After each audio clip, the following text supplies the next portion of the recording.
anh ấy cứប្រើបានណាanh ấyប្រើបានយើងវាស់ពីសងខាងអត់ឃើញឆ្លងទេណាបាទសួស្តីមីមីយើងមើលការចុះចូលបតទូឆាបមួយបាទបញ្ហាឆ្លងទិចូលណានៅពេលយើងចុចបេតុងបើគឺទិវាហូរចូលម្ដងនេះយើងគ្រាន់តែចុចបេតុងបើគឺទិវាហូរចូលម្ដងអាបញ្ហានេះបញ្ហាឆ្លងបតអាទូនេះខ្ញុំទូចូលផែលមកទៀតដែរដោយសារតាក់តងទៅម្ចាស់គេអត់បាន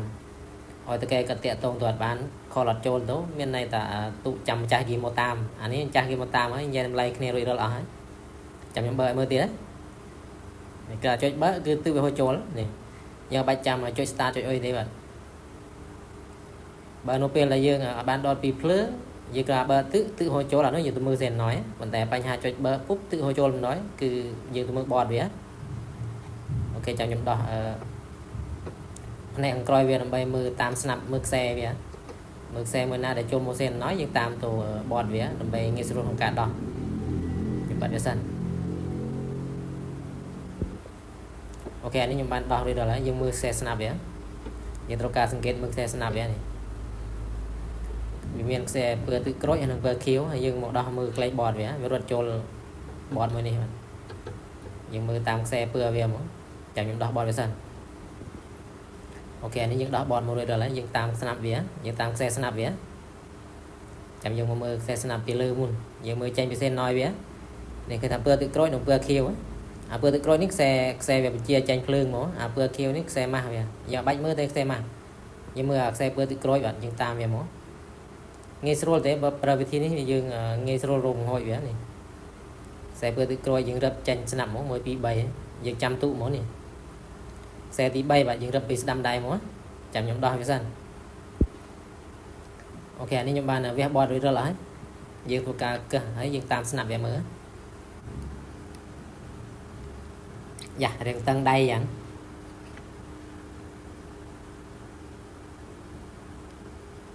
អូខេចាញ់មកហើយយើងមើលស្នាប់វាមើលស្នាប់ដែលយើងតាមខ្សែវាមិញបើប្រើវិធីដូចខ្ញុំនេះខ្ញុំរកកំហុចឃើញលឿនបាទយើងរកឃើញស្នាប់ទី3យ៉ាអាណាចេះ1 2 3នេះស្នាប់មួយនេះលើវិញខ្លួនឯងដែរក្នុងខ្សែមួយនេះណាមើលបញ្ជាក់ទៀតហ្នឹងចង់វិញបាទអូនេះ1 2 3នេះស្នាប់មួយនេះបាទដែលវាមានការឆ្លង1 2 3នេះមកយើងមើលសេមាវារត់ចូលឧបករណ៍មួយណាយើងត្រួតមើលឧបករណ៍មួយនោះចាំខ្ញុំវាស់តាមសេមាវាសិនអូខេយើងស៊ូមកាមេរ៉ាឲ្យវាស៊ូមមិនណាទេមិនដេញទេគេហៅអុយយើងវាស់តាមស្នាប់វាចាំខ្ញុំវាស់មើលបាទយើងតាមសេមាវារត់ចូលឧបករណ៍មួយណាយើងត្រួតវាមើលមកខ្ញុំកាច់ស្លេងសិនស្លេងចែសិនអូខេមកខាងយើងចាក់ចូលជើងស្នាប់ហើយយើងតាមសេមាវារត់មកចូលត្រៃអែកមួយនេះបាទភាគច្រើនគេហៅមកទឿមិនមែនទឿទេ IC ទិចូលគេថាវាលឺចែដូច្នេះហើយមានន័យថាឧបករណ៍មួយនេះអីបាទ IC ទិចូលចាំយើងធ្វើការកឹះកៅហើយយើងលើសមើលអស់គ្នាបាទមានការឆ្លងអត់បើមានការឆ្លងយើងដូរវាចេញវីដេអូនេះរឿងវែងតិចហើយបាទដោយសារវីដេអូពេញបើអ្នកដែលអត់ចូលចិត្តមើលវីដេអូវែងចាំខ្ញុំសង្ខេបឲ្យមើលតាមក្រោយទៀតចាំវីដេអូក្រោយខ្ញុំធ្វើវីដេអូសង្ខេបឲ្យមើលសម្រាប់អ្នកដែលអត់ចូលចិត្តមើលវីដេអូវែងបាទសម្រាប់អ្នកដែលចូលចិត្តមើលវីដេអូវែងមើលវីដេអូពេញមើលវីដេអូនេះឲ្យចាប់ទៅត្រូវហើយយើងធ្វើការកឹះជឿវាអស់សិនអ្នកដែលចង់មើលវីដេអូវិញចាំវីដេអូសង្ខេបវាខ្ញុំខុសមើលពេលក្រោយបាទអូខេយើងមកវាមើលចាក់ចូលខ្សែម៉ាស់វាមកលេងខាងម៉ាស់ខាងអីទេខ្ញុំកាច់សេរីសិនបើខ្ញុំហៅជើងកៅគេនេះគេថាវាឆ្លងវាមានការឆ្លងយើងបដូរពីខំទៅខ្មៅទៅខំមើលនេះយ៉ាងណាក៏វាឆ្លងដែរព្រោះវាឆ្លងជើងម៉ាស់វាឆ្លងចូលជើងម៉ាស់បាទបើស្រុកខ្មែរយើងខ្ញុំអត់ដឹងគេហៅជើងអីទេបើខ្ញុំហៅជើងកៅខាងថៃហៅជើងកៅ យើងធ្វើការដកវាចេញមុនពេលដកខ្ញុំផ្សារដាក់ស្នោឲ្យវាក្តៅរួចចាំយើងគឹសចេញ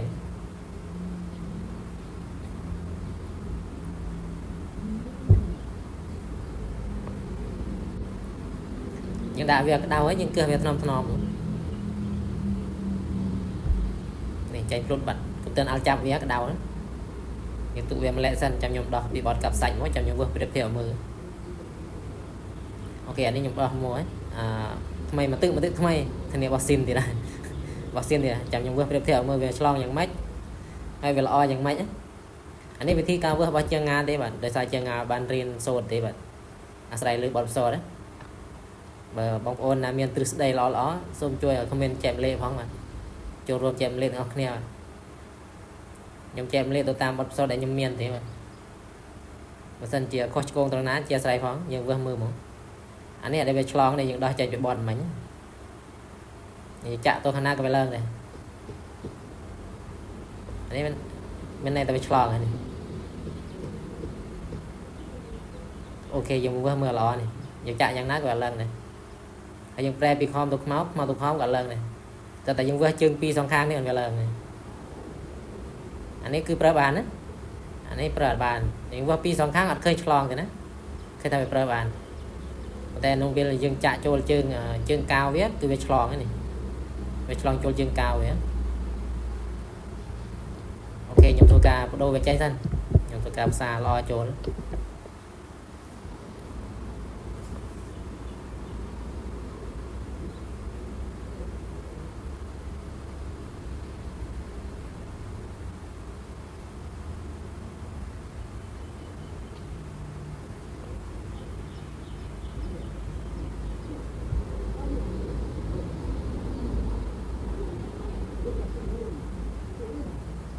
សកត់វារៀបតែបាទរួចរាល់ហើយចាំខ្ញុំដាក់ចូលទូហើយចាំយកទៅតេស្តមើលទាំងអស់គ្នាបាទនិយាយបដូរ IC ទៅចេញមកត្រឹបអីទៅចូលអូខេរួចរាល់ហើយខ្ញុំធ្វើការដុតស្នាប់រួចរាល់អស់អានេះកន្លែងយើងបដូរ IC ទៅចូលភាគច្រើនខ្ញុំហៅ try X បាទចាំយើងមកតេស្តមើលវាសិនវាបាត់ឆ្លងអត់អានេះខ្ញុំដុតពីភ្លើងរួចរាល់អស់យើងធ្វើការចុចបើមើលនៅពេលដែលយើងចុចបើយើងអត់ទាន់បានចុច start ឃើញថាទិវាឈប់ហូរចូលហើយមុនមិញនេះគឺយើងគ្រាន់តែចុចបើគឺទិហូរចូលវូមដល់អូខេខ្ញុំធ្វើការចុច start ឲ្យមើលបាទអូខេនៅពេលចុច start ปุ๊បគឺទិវាហូរចូលម្ដងដោយសារអាទូនេះវាអត់ថ្លឹងដោយសារមានទិនៅក្នុងធុងបាទបើសិនជាវាអត់មានទិនៅក្នុងធុងវាថ្លឹងអានេះវាអត់មានទូប្រភេទ inverter បាទបើទូប្រភេទ inverter នៅពេលយើងចុច start គឺវាយកទិចេញសិនវាយកទិចេញពីធុងហើយបាទវាថ្លឹងតែនេះប្រភេទធម្មតាគឺមានទឹកក្នុងធុងវាអត់ថ្លឹងទេណាខ្ញុំចុច stop គឺថាវាផ្ដាច់ទឹកហើយនៅពេលយើងចុច stop គឺវាទឹកជោគហូរហើយប៉ុន្តែវានៅតក់វាផ្ដាច់អត់ទាន់ជាតិ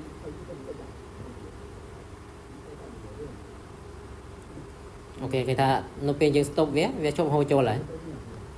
តែប៉ុណ្ណេះអាចប្រើបានខ្ញុំចុច start វិញបាទ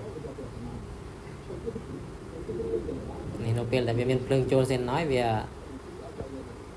បលេងទឹកចូលអូខេតែប៉ុណ្ណេះអាចប្រើបានហើយវីដេអូសង្ខេបវាចាំខ្ញុំផុសឲ្យមើលតាមក្រោយទៀតបាទ